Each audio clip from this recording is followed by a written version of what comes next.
Two screens. I Ooh. know. Now I've advanced to 2 screens, so it means I don't know what I'm doing. You figured out how to use the backdrop feature in Zoom. My sister showed me this, yeah. So I I've been saving up images to use, but I don't know where the you where have to the go into the Zoom preferences, and you have to have oh, the desktop app installed. I do. Anyway, so here's Irvin's article, Corona Are theme. you recording? Go ahead. Oh, yeah, you are. Okay. Oh. The coronavirus is a great time for people to launch phishing attacks and hacking campaigns. Everybody's freaking out and the guard is down, so it's perfect time for attackers to get on it. Just Yeah. because we have to shelter in place does not mean we lower our guard. Yep, I guess that's Right. true. Yep. True of anything else that gets people excited. So I was very interested in politics. You know, I'm more and more interested in politics. I think it comes from getting older. And so this, I was surprised. I mean, our college couldn't really make up their mind what to do and didn't have any guidance. And then they finally decided to close for a while. And the end result was it's totally been taken away from them by the government. Our mayor said we're shutting down everything for 3 weeks. I see Liz found the background and the green screen thing. But so this is interesting. But the thing I find more interesting is, I just found out Rachel Maddow had a PhD. I didn't know anything about her, so I started listening to her. She's very good. And this is a very good. We're apparently the first place in the nation to do this, and they got all 6 counties to agree to lockdown. And there's a backstory here I want to hear, because our national government is just howling madness. They have no idea what they're doing. They contradict each other. Somehow the mayors or maybe the governor organized something across a lot of California, all do it together, which is what the whole nation needs to do. And I would like to know how they could do that when other people are all just doing random things. It's anyway, this is probably the model for what the whole nation needs to do. And anyway, so I was very interested to read about this, and I'd like to know how they managed to do that. There must be some secret meeting of local government leaders where they agree on things, and I don't get it. Anyway. Yeah, because it was those 6 and Santa Cruz. Well, Santa Cruz decided to follow the 6. Yeah. What the announcement of the 6 came out first, and then Santa Cruz followed up and said, we're going to do the same. It's kind of, you know what, for the community college standpoint, it's like NetLab. Nobody understands how the Bay Area community colleges form together to make one regional NetLab, and everybody wants to copy their model because everybody's like, how did that happen? I know that when I was in LA, that was the great mystery. How did they do it, and can we replicate? Now that you mention it, I'm amazed they did that either. I guess that must be Richard Grodiga's team. I think everybody I know respects him and his team. Yeah. And I think that's how you do it. That's how it would work under a more popular president. There would be a leader, and everybody would just line up behind the leader. But I don't know who led this, London Breed, or I don't know. Anyway, it's pretty exciting, and it's okay for digital natives like us. It's actually a good question, because I've looked to see if I could find out. I actually went down this rabbit hole last night because I found out that some companies are basically they're exploiting loopholes in the order in order to make employees work anyway. And so I was looking to see if there's anywhere to report this, but I couldn't find any sort of like centralized authority. So I became curious too, like how this agreement came to fruition, but I couldn't really find anything on that. It is very curious. The Fed, where they're shaming tech companies that are forcing people to come to work when they could easily work at home. There's a bunch of them doing that. Well, the best one is, the one that led me down this is, essentially there's a clause in the order that allows for critical infrastructure workers to work, like plumbers and electricians, to keep stuff functioning. Well, that I don't think that they meant that to apply to building new skyscrapers and high rises in San Francisco. But companies are exploiting that anyway to make their crews go to work. Right. Construction people are still working. Well, yep. I think that's the same thing when they said, in principle, you can get like $1,000 fine, but in practice, the cop said, we're not really trying to lock anybody up. We're just hoping people will comply. So they're leaving it up to companies to make their decision about Yeah. what's critical. And I certainly appreciate that. I wanted to go out shopping this morning, and I just did it. Nobody locked me up. You know, it's Well, they're keeping stores open, grocery stores, stuff like that, that just to keep, you know, essentially the civil structure from collapsing entirely. Yeah. I think the thing that's messed up about construction workers is typically there's no sanitation facilities on those sites. Some of them will like wheel in these rinky-dinky little sinks for them to use, but they don't really do much. So it's kind of messed up that they're still doing that. yeah, well, maybe the Right. government will do something about it. I think they can just handle it on a case-by-case basis. Yeah, Yeah. but who's they? That's the question. Who's the who? You know, it's interesting to me. Like, you know, I started thinking about this too. Like, what government offices are still in? You know, who's still going to work? Because some things they got to keep open. You know, I was talking to my parents back in the Midwest who they're retired, but they still work. Like my mom works for legal aid and my dad still does judge days sometimes. And I'm like, you know, you guys should really stay out of court right now. And they said, oh, well, they're keeping the litigants at the council table. So they're all 6 feet away. And I'm like, oh, geez. Well, that apparently is considered good enough. They say it's not just through the air. It's only if they're actually droplets on you or something. I don't know. That does seem to be a common recommendation. 6 feet is considered to be enough. Yeah. And even Singapore is reporting that, and they've really succeeded in keeping the deaths down to 0. Yeah. Korea, I'm really fascinated by the response that both South Korea and Singapore put in place because they really seem to have great results. Yeah. Yeah.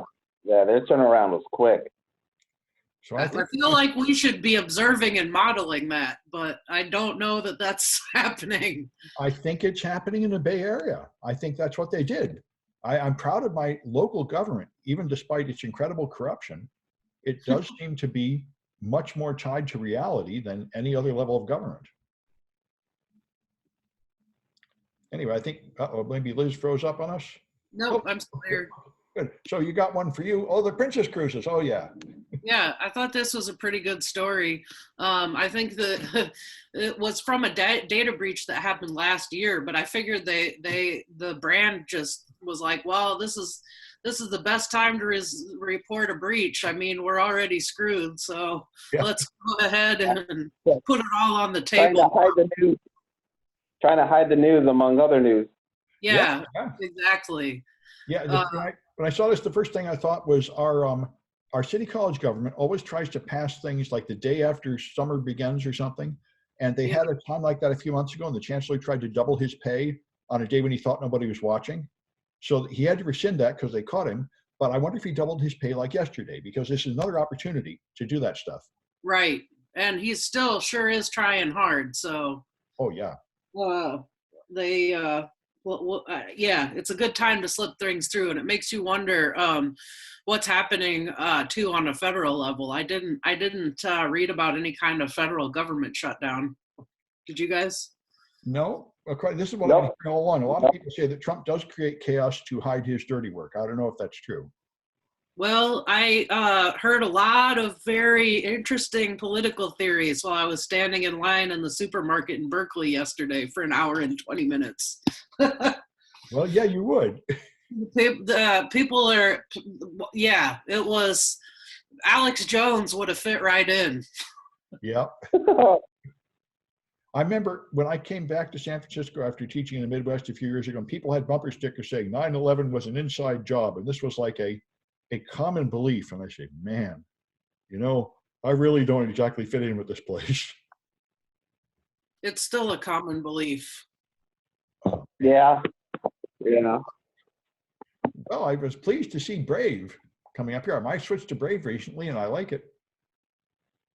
That's yours. Yeah, they're gonna do random browser fingerprints to keep. Then I assume the tracking agencies will update their stuff to get through this. It'll be a battle, I guess. But yeah, I know that they have a current fight with Google for I can't remember what it was off the top of my head, but I know that they're working out something with Google.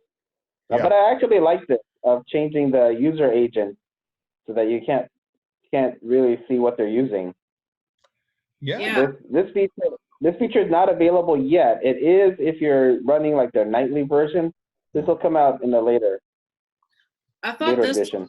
I thought the feeding random data is a good idea.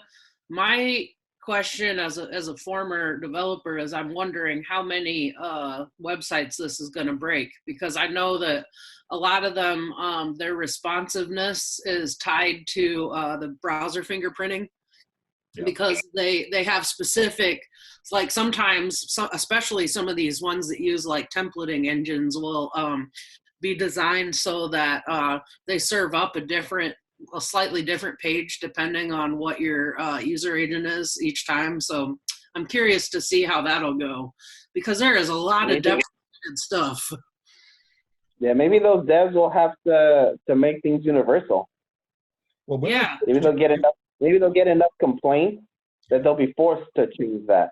I had to use a government website the other day that requires, just to use it at all, you had to install Silverlight. And I'm like, geez, I thought this was long deprecated and no one, I hadn't seen that in a long time. So. Yeah. Wow. I have to use other browsers for some sites. Brave does mess up some things, like Kahoot. But it's pretty nice. So anyway, this one really got my attention because it was such a British solution. Like last week, this Boris Johnson said, the UK solution is do nothing and just let it spread. And I said, boy, that's Britain. Get back on the horse, stop whining. And he said, because we're going to develop herd immunity. It'll spread to where like 70% of people have had it, and then the rest will be safe. And I said, that kind of makes sense, except of course you'll flood the hospitals and emergency rooms and all those people will die. And he figured that out like yesterday. They suddenly realized, oh, this policy of doing absolutely nothing will kill people. We never thought of that. So, in case you think our government is the only one that is led by complete blithering morons, the UK is competing neck and neck with us on this score. So now they're trying to reverse course. It's just amazing that they adopted this policy without anybody thinking about it. Well, and herd immunity isn't even a thing here because you can get reinfected anyway after you have it. So that's why I didn't know that until like a couple of days ago. And then I saw an article that said the Spanish flu was like this. It hit you in the spring, yes, and then it hit you bigger in the fall as everybody got infected again. Now that's horrifying. If this is going to come back and be even worse, that's disturbing. I was sort of hoping it would be gone by like June and we can go back to normal. Yeah, apparently with the Spanish flu, the second wave was deadlier than first because of that. So, man, that's really rude if you don't stay immune. I mean, I figure I'm okay because I've already had it. Or no. And I saw even more lists of symptoms. As far as I can tell, the symptoms you and I had like 3 weeks ago are absolutely this. I really think I've had it. But apparently you only have immunity for a few months after it. But I saw another article today from some doctor saying, oh, no, you'll be immune. Everything will be fine. So I wish there were more facts, There really isn't conclusive info. There was another country, I want to say it was Korea, but doctors realized that they had been able to reverse cases in a couple of patients by injecting the people with blood plasma from people who'd healed from it. So, I mean, that just seems like a, I hate to say like Mengele style experiment, but like, hey, how are they finding this stuff out? And it takes forever to vet it and, run clinical trials to make sure that it's okay and stuff like that. Well, they're doing it in China. That's an old technique, inoculation, where they take blood from a person that's had it and inject it into you in small quantities. That's before there was vaccination. There was inoculation, and it has some effect. And I think that's another thing, which I heard on a very interesting venture capitalist podcast. They say there's another kind of test. The test we don't have enough of is expensive and difficult to make. But there's another test that tests for the antibodies to see if you've already had it. And he said that would be cheap and easy. And I would like that test. And you could use that to guide government policy. And of course, the reason people don't like it is it doesn't save your life if you've got it. But it is a Right. way to see how many people had it, how fast it's spreading. And I would like to know if I've already had it. Anyway, it's Yeah. but those tests don't seem to exist, but they could. So we'll see what comes of it all. Yeah. I know that it's a race to see who can come up with the both the accurate, better tests and cures, so they can patent them first and make piles of money. Yes. Well, you know what Scott Galloway said, who was a economics professor, business professor. He said that Amazon should have a promo. They're moving into healthcare. They bought CVS. They're going to make Amazon Health. They should totally give away hand sanitizers or masks or something as a promo. Everybody would do it. And if they could find like the vaccine, they could totally take over healthcare tomorrow. There's a huge business opportunity here. You know, since our government is nowhere, the engine of American greed is, I think, the strongest thing we have. Some company could sell a product that worked and become a hero.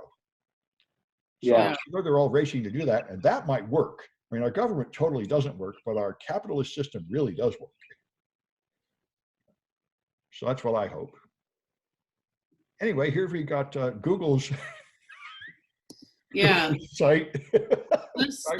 This article is bloody awesome. If you want an entertaining read, I would definitely go go Is this skip. one with the flow chart? There's Yes. yes, The flow chart. yes. I mean, yeah. And what cracks me up is I could just reading this, I could just visualize the meetings and the dev team, and it's just like every other development project where you can tell it was a total shit show because promises were made. There was no way we could have kept them. Of course, it essentially got DDoSed immediately because everyone tried to go there. I mean, duh. Like, And there's no actual value. I went there. The first question is, do you have symptoms? And if you say yes, it says, well, then go away. We can't help you. You're like, what? What the hell? yeah. What's the point of this thing? Yeah. It's just a cascade of failures. I mean, I'm actually amazed that you were actually able to visit the website. When I tried, it was hit and it couldn't even access it. But like, even if, let's say, it quote unquote works, all it does is like tell you to go to the emergency room. Yeah, I know. So It tells you things you already know. Yeah, it's just completely stupid. yeah. Yeah, it took 1,700 developers working 24 hours to develop this website, which consists of 2 if statements. Right. Yes. And piles and piles and piles of money, I'm sure. Yeah. All right. Yep. And let's see, now we're down to, how to work remotely. Well, that's a good idea. We could use that. Yeah, this one is one of those PSAs that I find every now and then. Yeah. Of, hey, since we're all, we all should be working remotely and staying secure on the tech side, what do we need to do? And, things like ensuring that 2-factor or multi-factor is installed, setting stuff up on the cloud, setting VPNs up, letting people know that, hey, you're gonna get spearphished. This is the prime time for that kind of stuff, and there are solutions that you can use to protect yourself and your company from the attacks that are going to happen during this time. Well, Microsoft gave away Teams, but it totally crashed. It couldn't handle the load. And I've been working remotely for a month with this military contractor, but this week everything is down. The VPN is down and you can't get in. So we try to call in for the phones and the phone lines are down. So I think that's the common experience. The demand went up and nobody was ready. Right. Nobody really prepared for something like this. Yeah. Who saw this in their magic 8-ball? Well, I teach it in my basic networking class. Always have more capacity than you have today because everything grows. Oh, yeah. So you don't let stuff be at 80 or 90% capacity. Yeah. But anyway, whatever plans they made were not enough. Anyway, all right. And then I got my last, right. This last one I thought was very interesting in Vanity Fair, which I wouldn't normally read. But this, I thought Trump was totally on pretending nothing is wrong. And I thought he would just fire all the scientists and continue to pretend nothing is wrong. And suddenly, like 2 days ago, he completely reversed course and started saying, oh, we have to like shelter, we have to expect a recession. We have to expect this to go on till August. Everybody should stay at home. All the right stuff suddenly is coming out of his mouth when he was totally on the wrong side. And I wondered what happened. And this is the story of the inside. This was apparently Jared Kushner, who told him all that matters is the public relations, just lie to people and everything will be fine. And Jared Kushner's the guy that told him about the Google website. This is really going to solve everything. And Trump is now finally getting fed up with Jared Kushner, feeding him this stuff. And somehow, for the moment, he's actually moved over to like a science-based approach, which is very strange. But anyway, this was, I wonder if he'll actually stay on this side, because the thing I heard in the Recode podcast, which is very good, is they said, whether you like, or Morning Joe, I think, whether you like it or not, 40% of Americans will not believe anything until Trump says it. It's true. So we really need him to say it. And you really need presidential leadership, even though a lot of us have no respect for the guy. There's a bunch of people that still do. And now he's finally pushing in the right direction. So he might even declare a nationwide lockdown like California, which is what we need. And if he doesn't, in a month, I think we're going to have statistics proving that the Bay Area is getting over it and the rest of the people are still burning hot. So, Yeah, but hopefully we can do it without having to have that kind of disaster.